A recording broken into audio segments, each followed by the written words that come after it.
Welcome back. We're talking to fit pregnancy cover model Daniela Ruah Cover bottle. and her fitness trainer Patrick Murphy. That cover is an awesome picture. Thank you. It looks like you're suspended in air. I kind of have anybody who follows me on social media will know that I have like this stereotype jump that I do, which is pretty much that one. I love doing it. We did a photo session recently, and I did it again now that I'm close to my due date. Amazing shot. When I was doing it, I was like, please don't break water. Please don't break it. It's not time yet. Please. I was like, this might be the last time that I do this jump until after my daughter's born. They caught you mid-jump with the bump. Yeah. But it's fun, and I feel good doing it, and I just like it. It's fun. Sweet. Well, it looks great. Thanks. I have to read the articles now. Let's talk a little bit about nutrition. Patrick, you do different workouts, not just for different people, but even for the same people. They don't get bored because you're always changing it up. Oh, yeah. We avoid plateaus. It's only one half of the equation for you. Then there's also you are what you eat. So tell me more about your thoughts on that. Well, I begin with looking into the gut health, the microbiome. It's very important. It's all important. Your microbiome is 75% of your immune system. We're playing this little game of 100 trillion microorganisms in and on our body. So that tells us, guess what? We are only 10% human DNA. So who's controlling who here?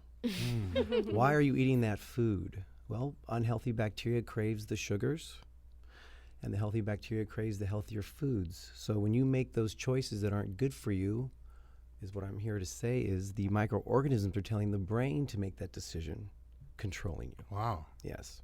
So there's a lot to it. So literally alien invaders pulling the strings. Right? So that makes so much sense to me, actually. Yeah. Because a lot of times I'll eat stuff. I'm not a healthy eater by nature, but I'll eat stuff and don't want to. Right. And you're telling me it's your gut, coming from your gut flow. coming from my the gut. microorganisms. There's little absolutely. organisms in there saying we want that. That's right. And they create the cravings. Wow. And also cravings come from the palate as well, that little game too. So the healthier your gut, the more absorption your body will absorb, the more nutrition you'll absorb in your diet. So it's all important to create a healthy environment for your gut. And that's where the probiotic foods come in. What are some of the probiotic foods? Well, kefir would be one. Cultured vegetables you can get. You can get These are, I kimchi. feel like these are foreign terms to a lot of people. What is kefir? Kefir is the champagne of yogurt. It's a great Well, that's a great way to say it. That's what it is. And if I suggest Sparkling exactly yogurt? which one you want to get is the plain and unsweetened, no added sugar, plain and unsweetened. But yeah, the probiotic foods, there's a plethora of them. Kimchi is another one. Sauerkraut. And you can also take a pill form as well. So these foods have bacteria in them? Yes. Or they promote the growth of healthy bacteria? Correct. Both. And I like to change them around. There's so much unknown still to this day regarding the microbiome. I actually implement and I change and I vary my supplements and my probiotic foods in my diet. And I'm always just hitting on them 2 or 3 times a day. So when you're working with your clients, are you constantly analyzing what they're eating? Yeah, absolutely. We do food journals. We discuss food all the time. Been there. Yeah. She loves... Used to. I'm not that bad anymore. What do you love? I used to be a big sweet tooth, like Really? a big sweet tooth. Grilled cheese. You like grilled cheese sandwiches too. I do like some grilled cheese sandwiches and Finally, like we have quesadillas something in and common. but I eat them in moderation, and That's yeah, where the common elegance. but also I'm also doing a lot of exercise as much as I can at the same time. And this is pre-pregnancy, so this has nothing to do with pregnancy cravings. I just like these things. Right. But one thing that Patrick had me do was that there are these little cans of pure green tea. Not now, again, not during pregnancy because there's a lot of caffeine in that. But before pregnancy, just pure green tea, unsweetened. And it was so bitter when I started drinking that stuff. But somehow over time, it started tasting less and less bitter to me. And then it sort of transitioned into just not needing as much sweetness. So, when I drink tea, I don't put sugar in there anymore. So one of the things that need to be done is to get rid of the sugar craving or to get rid of the sugar palate issue is you implement more opposite of sweet foods, bitter, tart. Like a Granny Smith apple would be opposite of sweet. That is so interesting. Is it Unsweetened matcha? green tea. Or is it just... You could do a matcha, but almost any green tea has that bitter bite to it. A lot of them do. Endive salad, bitter bite, and so on and so forth. Is there benefit specifically to the green tea that you're looking for, or is it just a palate? You're training the palate? Yeah, you're trying to get away from sweet taste to shift into a more neutral position on your palate. Let me see. What's another? When I juiced for a long time recently, I did a 120-day juice cleanse, nothing but juice.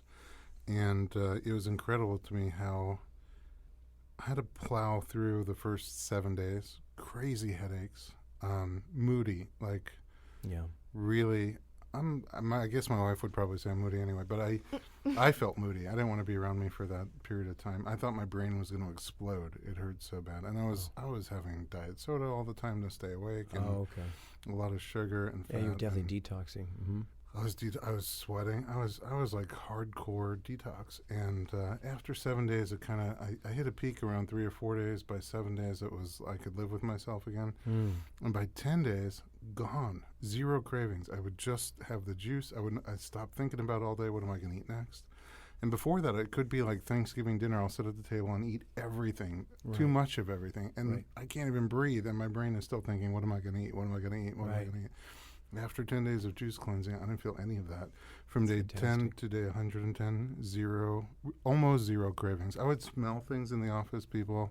You make good stuff, too, Mychal. We share an office. I do. I would smell things, and they smell amazing. But I would just, like, smell it and enjoy the smell and move on, versus, like, when I'm not in that mode, I'd smell it and be thinking about it all day. There's no way. Like, every minute is a struggle not to have it. So there's this very palpable change, rewiring of the brain.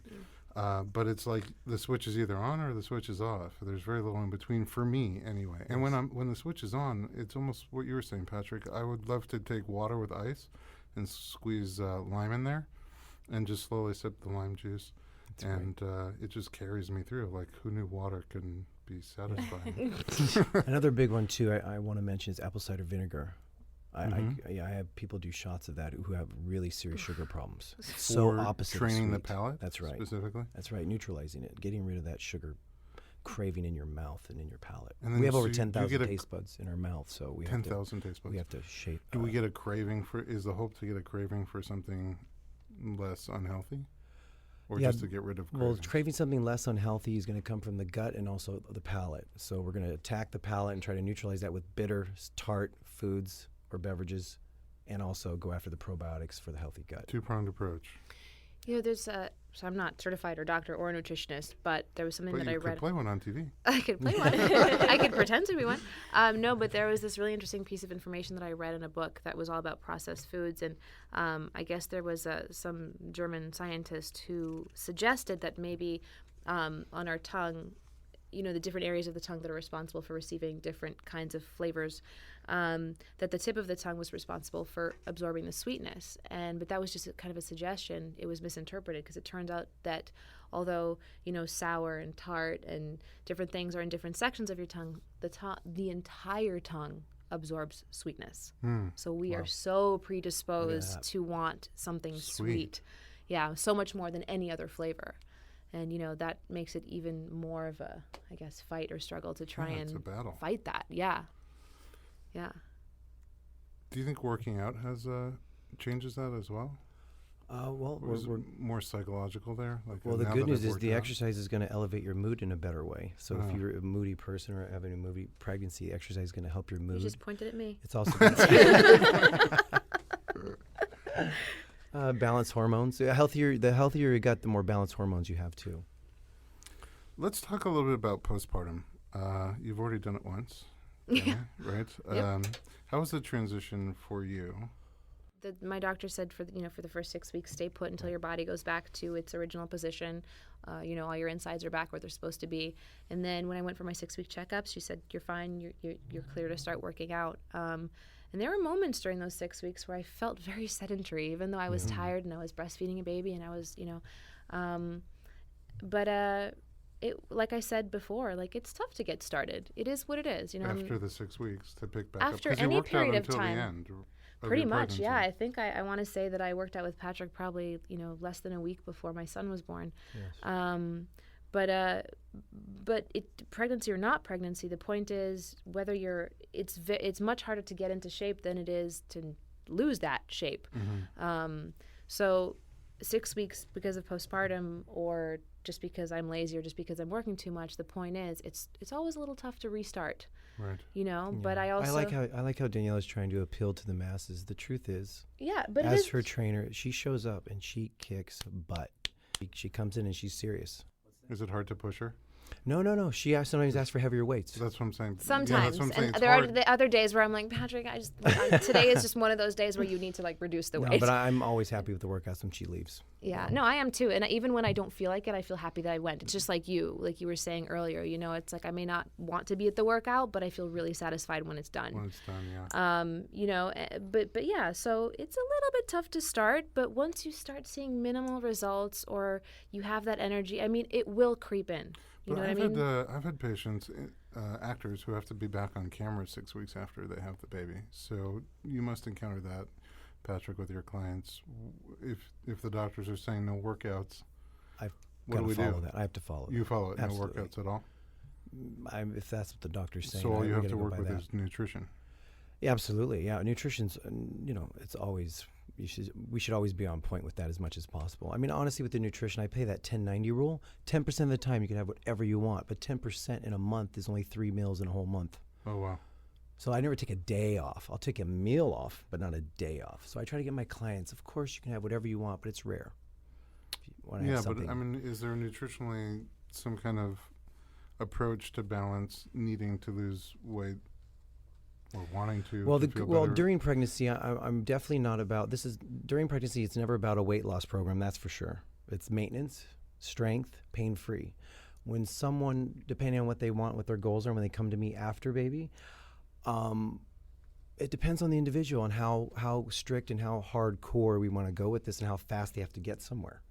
Because I don't mind doing baby steps and getting somewhere either and taking extra 2 or 3 months to get Sure, somewhere it takes either. 9 months to get on, so Right. it's reasonable to take time to So come that off. depends on the I individual. just see people in a rush for various different reasons. Sometimes in the industry, they don't have a choice. It's or we're which gonna is have which is such a sad statement. I mean, there is a appropriate balance though. Like I figure out someone's resting metabolic rate. I don't have them starve themselves to lose weight ever. So there is because science then there's being also done. breast milk and there's health. You don't want to be pumping water. That's right. That's right. You want enough breast milk for the baby. Absolutely. Well, and you want it to be sustainable. I feel like people who drop weight really, really fast, if that was their goal, by starving themselves, I don't believe in it. it's not sustainable. Like Yeah. you can't live like that for the rest of your life. You've got to eat. You know what I mean? So if you do it, incrementally and in baby steps, as Patrick said, if you have the time for that, then, I would definitely be. Yeah, my I'm not a fan of recommendation. rapid weight loss. Even Yeah. whenever I see a headline of that, I'm just not for it at all. There's no lifestyle or way of life being turned on here by a rapid weight loss, and how to get there is not sustainable. Right. I have a friend at work who's just incredible, very strong woman, and her son is the same age as mine, and she lost a ton of weight in the last 6 months. And somebody asked her recently, like, how did you do it? And she's like, the old-fashioned, most sustainable way. I worked out, I became more active, and I ate right. I stopped eating things that my body didn't Hold on. need. I gotta write that down. And by the way, it may take a little longer, but she's running marathons now. I've never run a marathon in my life. She's running marathons now and wearing 00 pants. Are She's you going to? more petite physically, but am I going to run a marathon? Probably not. Is that on your checklist? It is not, actually. No. What is? What's on my checklist? Yeah, what's on the bucket list for Oh, Dani good Ruah? Lord. I think currently what I've come to discover about myself with, being pregnant this time around, I think all of the things on my checklist are more mental battles. We were talking about this on the massage table the other day, more so than physical ones. Because, as we were talking about, like, I believe that as women, specifically women, we are built for so much and for so much strength. And the only thing stopping us from doing certain things is what we're told. It's the seeds that are planted in our minds and the things that we convince ourselves of that aren't necessarily true. So I think everything on my checklist right now has to do with breaking the cycle of things that I've been doing my whole life mentally that aren't necessarily the healthiest for me or that will help me progress, You said that if Patrick gives you like something to do, an exercise to do, but doesn't tell you how many. Oh, we talked about this. We did. That's right. So that mental, oh gosh, that's such a tough one for me. Patrick, do you remember the times that where you're like, drop down and start doing push-ups, and I say, how many? And you're like, I'll let you know when you're done. And I'm like, no, you got to tell me how many, because I can't work like this, because I sort of ration my energy to finish the task that I've been given, whether you say 10 or 100. But if I say 15 to 20, how many do you do? Or if I say 15 to... I'll try and get to, if it's a good day, I'll definitely try and do 20. Right. But the point is, you've given me something to ration my energy towards, and then just sort of kind of coming back to the childbirth conversation that Dr. Berlin and I were having the other day is, you don't know how long labor is going to be. It could be 15 hours or it could be 3 hours of push. You just don't know. And that's what is the hardest thing for me to get over. The mental side of it is like not being able to ration my energy to finish the task. Right. It's the mind control. It's the It's the control. Right. I'm too controlling over myself. So that's on your bucket list. You want to be able to to let go. I need to learn how to let go and just sort of like go with the flow a little bit. How long did you have after River was born to get back to work? No one ever gave me a timeline. Oh, you did, as whenever you wanted to? Well, it was never about that. It was, we are an incredibly family-oriented show, and I think the people that are, above my pay grade are very, very respectful of me, and I think of any woman and actress. And I think I would have also fought it if anybody said you have to be back in shape by episode so and so. I think I don't believe in that. I don't believe in those kind of pressures. I think those again are social pressures. They're work related. It's nice, but somewhat rare to find in that industry where they're bending over backwards to give you that 100%. They've done that. They did that for my first pregnancy, and they're doing it for this one. It's, by the way, really really accommodating. A family show. Your husband is your co-star's brother. Yes.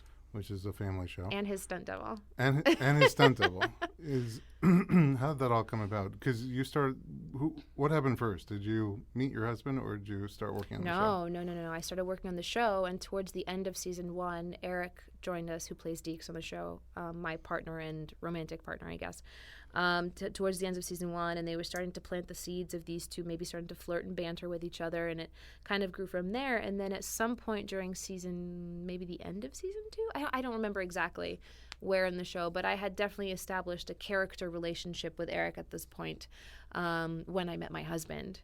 And, Eric and I spend 12 to 15 hours a day with each other on set, and sometimes it's just the two of us going through scenes and running lines. And at some point, he's like, you need to meet my brother. And I was like, I'm sorry, what? So Eric started saying, you should meet my brother, and his wife Sarah, now at the time girlfriend, was like, you should meet Dave. Eric conveniently started to invite me to friends get-togethers that he thought Dave might show up at and stuff. And one day he did, and we started chatting, and I didn't realize that he was the Dave that I was supposed to have met. Oh, really? Yeah, so we had like a solid hour to hour and a half conversation about the Middle East. Wow. There's a lot to talk about. Yeah, definitely. And he was in the military, so he's been around there. And at some point Eric walked by, and I'm like, so who's your brother? And he's like, the guy you're talking to. And I was like, oh, wow, okay. And and I had felt some sort of attraction for him all in that moment. I thought he was an attractive guy, and I loved what he was saying, and I thought he was very smart, and and so I was like, oh, okay. So, but I have to tell you, the initial thing that Eric was saying to me, he's like, you should meet my brother because you like meatheads and he likes brunettes with big shoulders. This was the statement I got, and I said, oh, okay. Such a matchmaker. A meathead. That's nice. Turns out he's not a meathead at all. No, not at all.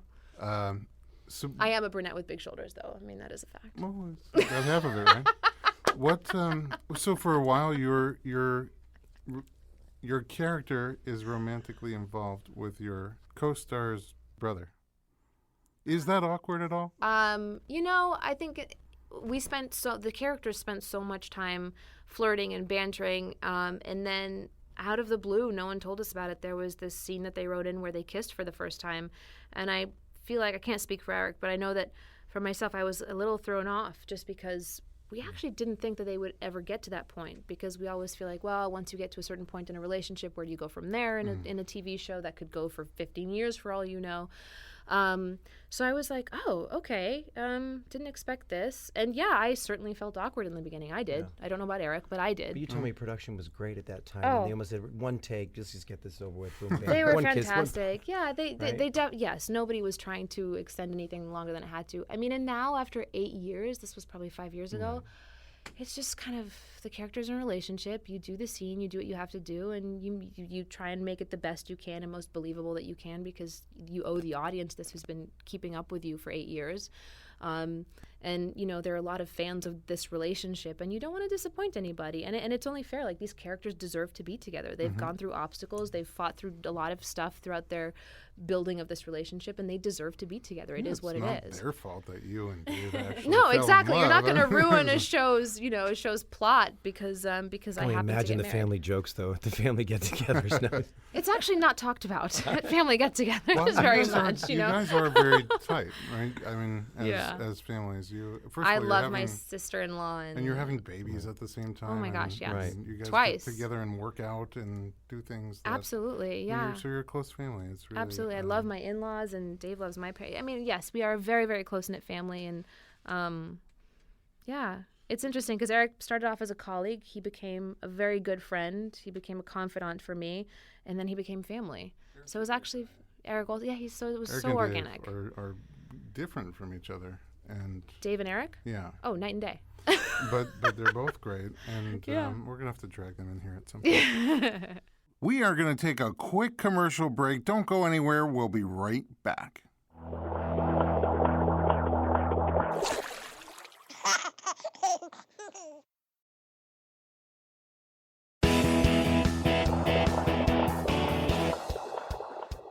Two more questions about your pregnancy experience, and then I want to talk about one other thing. What, working pregnant now, you're just finishing a season, and just, it crossed my mind, you do all these active things. I know they're not letting you do too many stunts, but your character's not pregnant. No, she's not pregnant. And she wasn't pregnant 2 years ago. She was no. They send me off to the Middle East every time I get pregnant. That's my punishment. No, I'm actually already on maternity leave at this point because I am quite close, relatively close to my due date. But yeah, they hide it with wardrobe. They're incredible at hiding my pregnancy. Camera angles. Our camera operators are really, really good at that. It's also amazing how her face looks. You don't in look this pregnant. I mean, her face is like... You don't look pregnant. You're looking right there. Yeah, I'm lucky because But that's is it something hard that I can't. physically to do the things that you have to do? I finished off season 7 in my first trimester, and that was tough. Even though You had, obviously like, I wasn't nausea showing. and vomiting kind of things? I wasn't vomiting, but I definitely had a lot of morning sickness in this pregnancy. The first time around I didn't, but this time I did. And because we weren't telling anybody in the first trimester, I kind of had to disguise it was actually afternoon sickness for me and nighttime sickness, never in the morning. I was fine in the morning. But it was always, oh, I just ate too much at lunch, or, had too much pasta with cream sauce or something. I had to make up reasons why I wasn't feeling very well after lunch. And then, my mood as well. I remember I had to hold back on my mood a lot more because I was definitely feeling more aggressively towards things, which I, couldn't show at work, and I wouldn't because nobody deserves that. So Dave got the brunt of it. I would spend the whole day chatting, happy and being myself, and then get home and just shout at my husband for doing nothing or for trying to help me with something. So yeah, he got the brunt of it. I've actually apologized to him profusely because I really was not a nice wife at that point. Oh, at least you know it. I do. I'm very aware of it, and it's That's helpful. But then in the second trimester, when it went away, I would get angry at something, and he'd be like, "Okay, are you just being hormonal again?" I'm like, "No, I have the right to be angry about something for real." How was breastfeeding for you? Breastfeeding was awesome. I was aiming for a year, but around 8 months, my supply kind of started to drop and River started to lose interest. It kind of was a very organic dropping away of breastfeeding. It was also, we got married when he was about 5 months old, and I also think the stress of organizing a wedding, the dress and the amount of people and the venue and all those, the details of putting a wedding together, I think the stress may have not helped with my milk supply. Were you back at work? No, this was This was over a hiatus. So we got married in June. So No, I was not back at work. I was breastfeeding throughout the beginning of work. Oh, 'Cause you breastfeeding work at really work. long hours. Yeah. Yeah, so my son has been coming to work with me since he was 6 weeks old. So I would take my pump on set with me and pump when I had to. And then anytime that I could make it back, I would, go breastfeed him myself. And obviously weekends. I breastfed as much as I could, or sent bottles of milk back to my trailer where the nanny was with him. But you figured out the juggle. Oh, for sure. Yeah. I mean, it became like a second job for sure. It takes up Pumping? a lot of time. Pumping, Yeah, nursing. pumping. I would feed him from one breast and then pump from the other. And kind of, so I would always have a supply because I knew I couldn't always make it back to the trailer. But the fact that I could bring him with me and, breastfeed him was a privilege. Patrick, I had the pleasure of meeting your wife, Dee, who I think is one of the top 10 nicest people She's a sweetheart. on the planet. Yep. How'd you guys meet? In a gym. I was hoping you would say that. Gym. And I was really, something weird happened. About a week before, I was watching gymnasts on TV, and I told myself, I wanted a strong woman like that, strong, physical, strong. And she comes upstairs with another gymnast friend in the gym. I said, wow, what's going on here? So, yeah. Well, that's We a hit great it off. motivator to get people to go to the gym. Yeah, there you go. You can meet. So she was a gymnast. She was a serious gymnast, yes. She had a full ride scholarship at UCLA. And Wow. yeah, she did gymnastics from 5 years old all the way through college. Wow. Yeah. And you have a couple of kids. Yes, 5 and 2, So 2.5 and 5.5. Are there things that you do?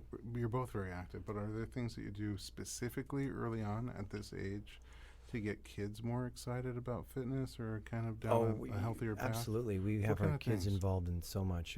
My son Parker's even doing hip hop. He's in soccer. They're both in swim, and we have Avery in dance class. And I just love it. It's fun for them. Oh yeah, and we go to the park several times a week. I mean, yeah, they're always active. They're always outside. We don't use the iPad much. We don't use those Not a kid whole lot games. of I mean, exercise with the we'll use iPad. that to save it. We're in a restaurant, and Dee and I just want to take a break. We'll Or a use plane. it, but they're outside so much, and they're just so active. So it's great. We definitely implement. What about that. nutritionally for them? We're 90-10, 90% organic. Do That's they very have the? I mean, I remember my first son when he was 2. We used to before this moment. We had him convinced that nuts were candy. wow. Okay, so he would ask for candy, and I'd be like, okay, but just like 1 or 2 pieces. 1 or 2 almonds. Give Here him you like go. an almond or a cashew or something like that. Oh, that's great. But I remember the time when someone gave him a lollipop for the first time, and he put it in his mouth, Oh. and it was almost like you could Elation. see the Oh, whistles yeah. and bells go off. Like, holy cow, I bet. this is candy. And, he never wanted nuts again. He was like, no, Yeah. not that candy. I want the blue candy or the red candy. Yeah. So, I mean, it starts young. Absolutely. And my kids do have a lollipop. It's an organic lollipop. I'd like to really quick touch on the subject of organic, which you don't hear Please. too often on. Kind of gets rid of the conversation if they're good or not. Genetically modified food's been around for a very long time. It's what's accompanied with the GMOs today, and it's called the pesticide. One of the most used one is called glyphosate. Well, glyphosate originated in the late 50s, and it's a mineral stripper, and it used to be used in industrial pipes. So now glyphosate is on our food, most of all the processed foods, the conventional foods, and guess what? It's taking iron and magnesium out of our bodies. Right? Stripping our minerals. That's right, and we know how important that is with pregnancy. Magnesium Absolutely. for the baby, and Why is everybody iron. getting leg cramps? Not enough magnesium So, and calcium. And That's just how one. do you breastfeed without minerals? How do babies build bones? Exactly. It's So just how all about going the off my mother head that right now. only eats conventional foods all the time? What's going on there with the balance, right? So that's one of the reasons why you would want to eat more organic than not. It's just because of all the pesticides and chemically laden foods. Are there specific, like, if you have to start somewhere, because organic is more expensive, and your health, you only get one shot at it. So Yeah. So a good step would be staying away from highly refined processed foods and eating whole food form. So you would have an example. apple, not apple juice. You would have brown rice, not brown rice pasta. Okay. Yeah, you'd stay away from the flour products. All right. Well, also, to be honest with you, you can also kind of do family activities where if you can't afford organic food, which, as you were saying, is the case for a lot of people, or people who have big families. I mean, if you can make that small financial sacrifice, at least during pregnancy or something, when it's a crucial time in your life, go ahead and do that, or honestly, plant it. Like plant stuff at home. We actually do that all the time. Yeah, my husband Dave makes homemade salsa, and we grow the tomatoes ourselves. We just planted. And it's as if you're in my head. We planted a garden. Great. We're just getting now the tomatoes and the cucumbers and the basil and the lettuce. Yeah, and the kids are like fascinated by that little seed turning into that massive plant. Exactly. That's what I was gonna say. It's so much fun for kids to be doing that too. Like that's a full-fledged hour activity for my son and I, or if I'm working and he's home with our babysitter, then they're out in the yard and he eats basil off the plant. He eats parsley and cilantro off the plant, and we know that at worst he's getting a little bit of dust because it's a backyard, or a vase or something like that. But he has so much fun doing that, and his palate is so extensive at this point because he's been we've been involving him in that for so long. Great. And avoiding, the bad sugars and stuff like that. Dave's kind of a healthy eater. He is now. Again, he is now. When we started dating, I think we were both a little loosey-goosey with stuff. I was kind of dabbling in the organic side of things. Organic French toast? What's that? Organic French grilled cheese, was it? Grilled cheese. I just love grilled cheese. Organic grilled cheese? But when I got pregnant with River, him and I started doing a whole lot more reading and research on the benefits of some things and the lack of benefits in others. So I think what changed our lives was really getting pregnant. And because the whole sugar thing, like we don't give River sugar. At most we put a little bit of honey in his yogurt, but that's it. He's never had candy. He's never had a regular cookie. He's never had cake unless I make it at home and, it's sweetened with a ripe banana or something. That's certainly, eating out too often really wreaks havoc on the body. And like every day. Well, and it's expensive. Eating out too often. Yeah. Twice a day. Yeah. All right. You guys are a wealth of information. And I started by saying wealth of information and inspiration. I could sit here talking to you for a very long time. And I am going to go home, by the way. In the car, I'm going to be thinking about the things we talked about. And I'm going to make some changes. Yay. Michael already eats pretty healthy. I do. I eat pretty healthy. But I will continue to eat healthy. Thank you for your inspiration. Yeah. I feel like you're the person that makes the baked goods and gives them out but doesn't eat them. That's my wife. That's my wife. I get to Dr. Berlin's office once, and he's like, "Want a cupcake? My kids made them," and I was like, "I'll take it. I'll eat it." You're right too, because I have so many allergies, and I'm always cooking for other people, so I make things I can't eat all the time. Bam! I got it. Isn't that interesting? And people have so many more allergies nowadays than I feel like they used to. Yeah. Right? Kids are being born or develop more allergies than I've ever heard of growing up myself. Yeah, that's a whole nother I think conversation. also that we have access to more food. Yeah. I feel like 100 years ago we weren't eating like Chinese food. Yeah. Well, but it's also the way, again, the processed food. The flavoring. The flavoring, the The process. coloring. Now, the process, a lot of food has gluten in it, but preservatives. it's never had as much gluten as it has now. So if you had a slight intolerance and you ate something, it's like, well, there's not that much in it. But nowadays, gluten is just like in everything. I feel like I wish I could take you guys home with me and be there and coach me and guide me through changes that I really want to make. But and I know there's some early talk of a project that you might be working on together. So Yep. we are going to definitely stay in touch and follow that along. Yeah, for because sure. I will be first in line when you get it worked out. Thank you so much for sharing openly your personal stories and professional expertise. Thanks for having us. Oh, yeah. Anytime. You can follow Daniela Ruah on Twitter and Instagram at Daniela Ruah, and on Facebook at Oficial Daniela Ruah, OFICIAL Daniela Ruah. And you can follow Patrick on Twitter, Instagram, and Facebook at Murphy Fitness. Mychal's online at doulamychal.com, and Mychal is spelled M-Y-C-H-A-L. Yes, and I'm on Twitter at feminist_doula. Ah, that's why it was taken. And So sorry. you can follow my latest adventures on Instagram and Twitter at Dr. Berlin, DoctorBerlin. For notes, links, pictures, and juicy bonus materials from this podcast, visit informedpregnancy.com. And your questions and comments are always welcome via email to info@informedpregnancy.com.